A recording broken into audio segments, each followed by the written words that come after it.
Long ago, among the greenest and tallest mountains of Europe, there was a great and beautiful kingdom. This kingdom was surrounded by dense forests, waterfalls, and colorful flowers. When spring arrived, the foothills of the mountains would be covered with blossoms, and the birds would sing in the mornings as if they were giving a concert. The king of this kingdom was wise and fair. He had one daughter, whom he loved very much. Her name was Adriana. Adriana was very different from other princesses. She did not enjoy grand palace feasts and luxurious ceremonies very much. Her favorite place was nature and the forest.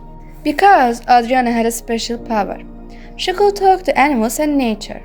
She could hear the whispers of the trees, understand the songs of the birds, and even speak with the wind. Sometimes she could calm the flow of rivers, and sometimes she could help flowers bloom faster. Every day, Adriana would ride her white horse into the forest. There she would run with deer, talk with birds, and read books under the shade of great trees. One day, Adriana was sitting under a large tree in the palace garden, reading a book. Suddenly, a small sparrow flew down and landed beside her. Adriana! There is great danger in the forest. Adriana immediately stood up. She quickly mounted her horse and rode toward the forest. When she reached the forest, a deer appeared in front of her. The deer looked very frightened. Adriana said gently, Take me to the danger. The deer led her deeper into the forest. They hid behind large bushes and looked ahead. And then Adriana saw a terrible sight. A boy was burning trees with flames coming from his hands. Some parts of the forest had already turned into ashes. While Adriana was watching with fear and surprise, she heard a calm voice behind her. His name is Silense. Once before, he burned the forest again. At that time, the animals defeated him, but it was very difficult. How can we stop him? This is only one way. On the icy mountains in the north of Europe grows a blue flower. Its name is Amara. If Silense eats that flower, his powers will slowly disappear. Adriana made her decision immediately. But before leaving, she returned to the palace and warned her father.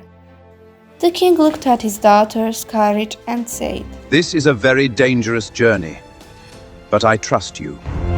Then he gave 3 brave soldiers to go with Adriana. So Adriana set out on a long and difficult journey.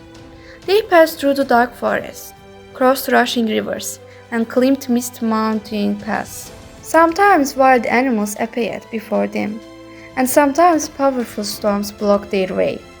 Once they stood before a huge cliff.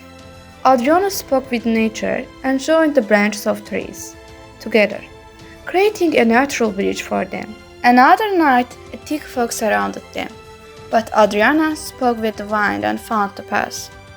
After many difficult adventures, they finally reached the ice northern mountains. At the top of the mountain, a blue flower was shining among the snow. It was the Amara flower.